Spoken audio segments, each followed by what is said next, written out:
Greetings and welcome to this week's warm-up video for the adult learner. We're combining two chapters of Ambrose this week, and I'm confident you'll see how they mesh together, developing mastery and practice and feedback. As a quote from Kahneman indicates, expertise, which is related to mastery, requires feedback. You may have heard of Kahneman. He's a Nobel Prize-winning psychologist who wrote the recent bestseller Thinking Fast and Slow. Our objectives this week will explore elements from both textbook chapters.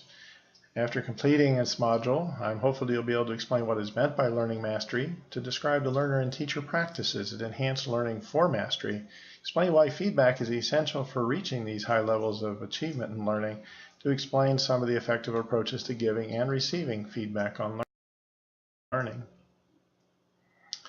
Take a moment to read the cartoon.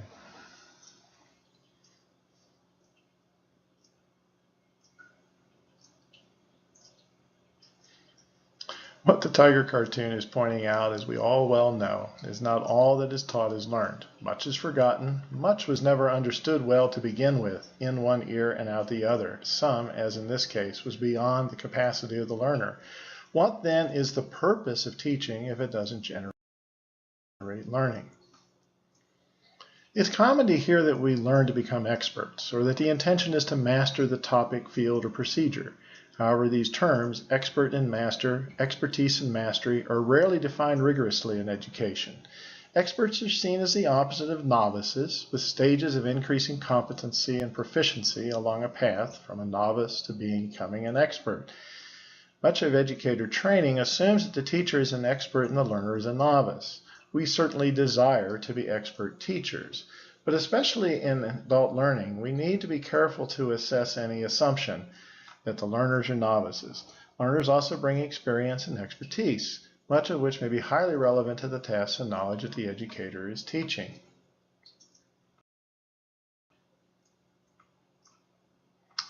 It's worth pondering for a moment if mastery and expertise mean the same thing. In many game skill situations, such as chess and video games, experts are rated below masters. Likewise, in some professional domains, expertise is seen as a step below mastery. The expert has received training and learned the necessary skills through practice, but the master is more highly qualified and truly commands the completion of objectives.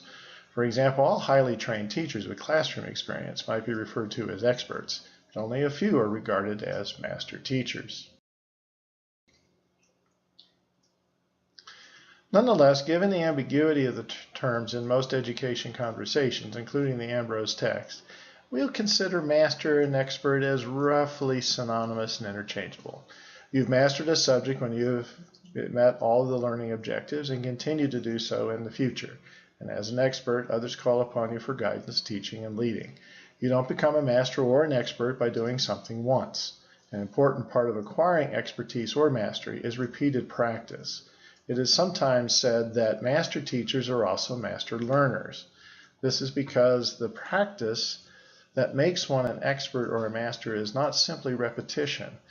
It's what's called deliberate practice. And let's explore what that term means.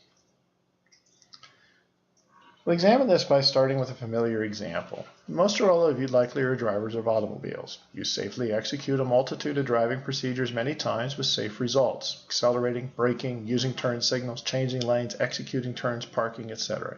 Therefore, you might feel that your experience makes you an expert driver. But is your expertise sufficient for winning a race, or would that require a different level of expertise? Mastery, perhaps. What's the difference between your expertise and the mastery of a winning race car driver? The difference likely is explained by this concept of deliberate. Deliberate practice isn't just doing it over and over, but is practice that's oriented toward a specific goal and the conscious monitoring of progress toward that goal. Deliberate practice requires persistence because it isn't easy. Most of us are probably content with our street driving skills and don't have any goals to improve. We probably don't even think about most of our driving procedures. We do them subconsciously. We've acquired everyday skills, and with continued experience in driving, we're really not changing our driving performance. And psychologist Anders Ericsson proposed that true expert performance, what some others would call mastery, requires continual focusing on improvement, monitoring what one is doing and figuring out how to improve toward a goal. That's the difference between the expert driver who has lots of experience and executes driving procedures correctly and safely almost all the time, and a race car driver who performs at a very different level. Notably, deliberate practice is different than work, which is directly motivated by rewards, or play, which includes activities that have no explicit goal and are inherently enjoyable. Deliberate practice in Erickson's model is intrinsically motivated and is difficult and hence not always enjoyable.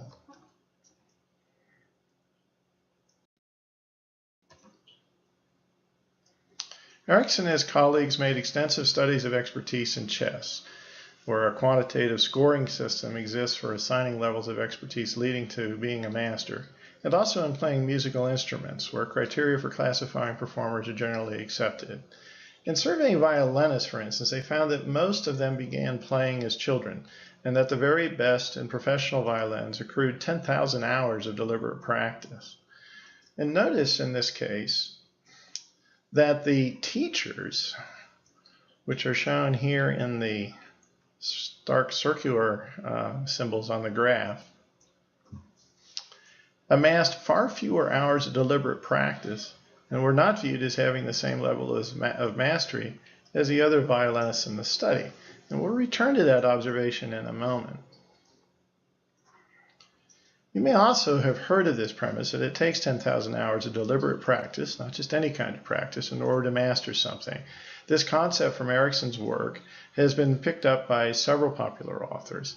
The idea has become very popular because it matches with the commonly heard mantra that anyone can accomplish something if they try hard enough.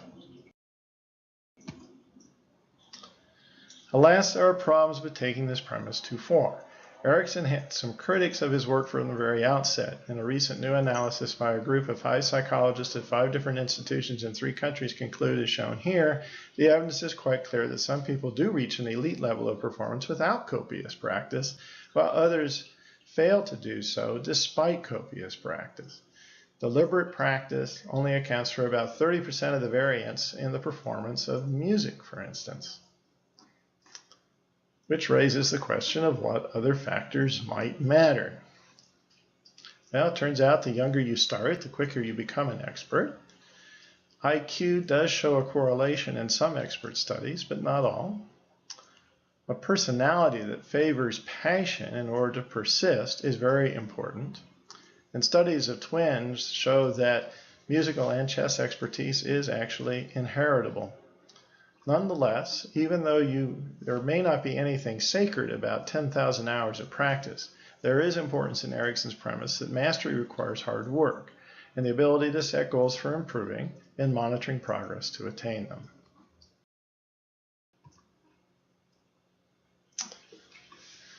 From an educator standpoint, it's worth considering then whether teaching can promote mastery.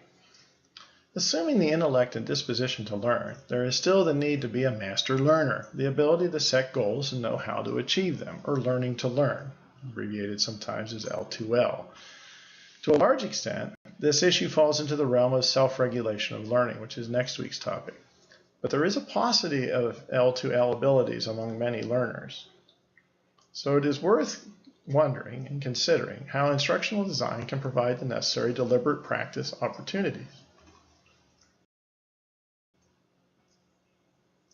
2 weeks ago, we considered how the use of active learning strategies enhances learning achievement. For instance, in this example of comparing active learning and lecture as a way of learning introductory physics.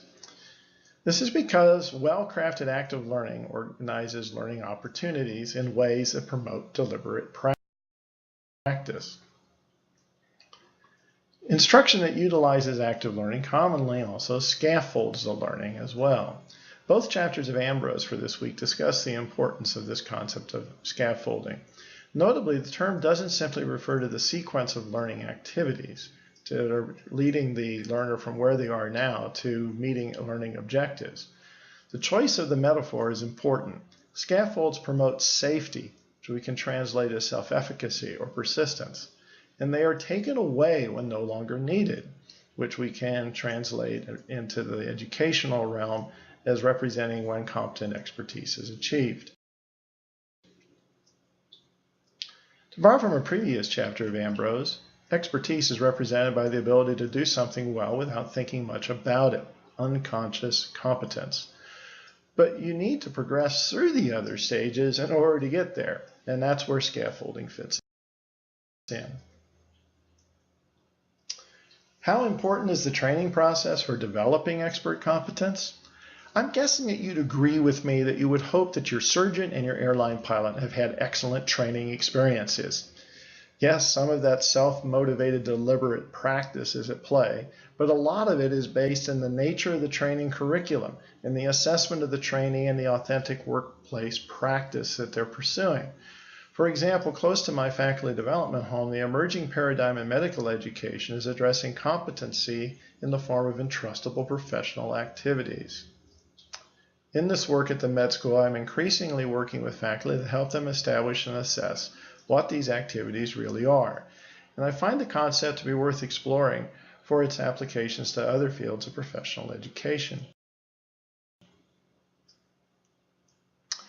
To illustrate the relationship between competency and trustworthy expertise, let's go back to our earlier analogy of driving a car. Individual competencies can be assessed by observing the performance of different tasks, such as can the driver accelerate and brake smoothly? Can they approach an intersection and turn right?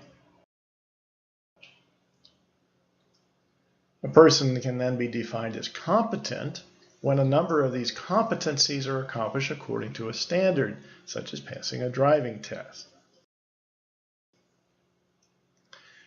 But does being competent assure mastery?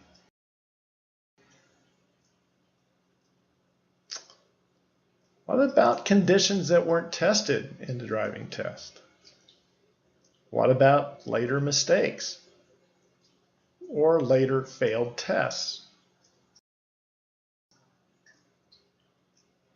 When the new driver is setting goals to improve as a driver, rather than just being complacent with current competencies, they become better drivers. That's more likely when a parent is going to be willing to hand off the keys to let their child drive with friends on a long trip, not the day that they passed their driver's test. The critical step was the building of trust. And that's the key idea behind entrustable professional activities in medical education. When competency and continued performance permit a supervising physician to assert that the medical student or resident can be trusted to undertake a task by themselves. And it's notable that each of these EPAs actually requires simultaneous integration of a whole slew of competencies. Just like to really be trusted as a driver, you have to be competent in many aspects of operating a motor vehicle. Just to give you a quick examination of this, one of the entrustable professional activities that's expected from a medical student as they move on towards residency is to recognize a patient that's requiring urgent care and initiating evaluation and management. And there is a remarkably long list of competencies that have to be simultaneously achieved in order for the EPA to be met and for the learner to be considered sufficiently expert to be trusted to undertake that activity. So we'll do a slight bit of shifting of gears here to look at the other aspect of Kahneman's quote here, the relationship of feedback to developing expertise. Let's use an analogy to explore the relationship between feedback and mastery. Serena Williams is arguably the best women's tennis player in the world. So why does she need a coach? Is it because the coach is better than her at playing tennis? That's not likely. In fact, remember Erickson's research reminds us that teachers usually have accumulated less deliberate practice and less expertise than the best performers that they coach. The most important role of a coach is to point out the performer's blind spot, those aspects of performance that you can't see, but others do. What coaches and teachers do is point out where performance is strong and where to focus deliberate practice on improvement. This is the process that we call feedback. Unfortunately, feedback on performance as intended to promote mastery is often delivered in ways that discourage attainment of mastery. Lots of shouting and criticizing, or tons of red ink on a paper, all of these things become noise, literally or figuratively, that is difficult for the learner to make use of in positive ways. In the educational realm, rubrics are intended to provide effective feedback. Rubrics like the one I use in your 4R assignments are intended to provide useful feedback with specific assessment of where improvement can take place. Rubrics also specify the expectations that can scaffold learning and performance. Returning to a medicine example, there is a long tradition of individualized feedback from attending physicians to residents and students, and from residents to students. It is not uncommon for a teacher to offer a feedback sandwich that begins with a compliment, then proceeds to offer a criticism, and then ends with another compliment. However, psychologists tell us that this sandwich of the critical feedback for changing behavior or performance between compliments has an undesirable effect. The learner mostly hears and remembers the compliments that began and ended the conversation, and miss the critique that was important for changing their understanding or performance. Instead, there is increasing application of a concept called feedback with good judgment, which starts from the idea that an expert teacher can't deliver feedback without knowing the frame of the learner, the knowledge, attitudes, and beliefs that led the learner to provide an answer or performance other than what the teacher expected. In this feedback with good judgment model, the feedback giver first makes an observation. I noticed that you did blah blah, for instance.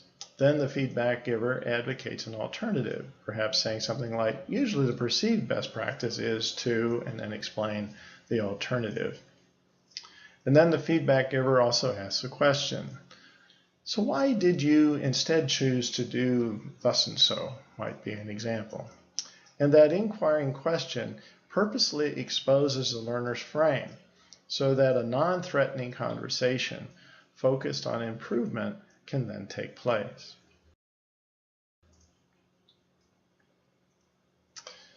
In wrapping up, I'd like to share a final metaphor and thought. Let's go into the kitchen for a moment. If all you know is a recipe for making cookies, and it fails to produce the desired result, how can you figure out what went wrong and what to do about it? You might wonder about what this baking metaphor has to do with teaching. Well, like an expert cook, an expert teacher possesses what some educational psychologists refer to as principled practical knowledge.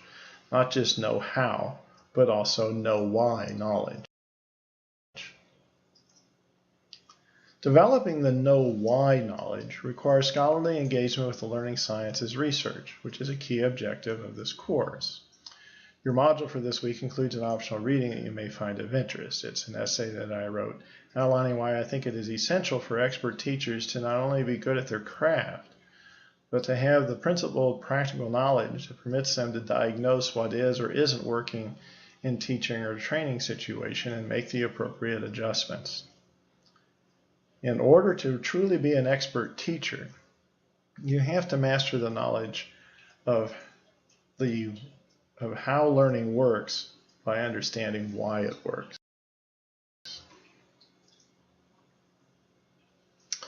So some thoughts that you might contemplate as you undertake your readings and 4R assignment this week.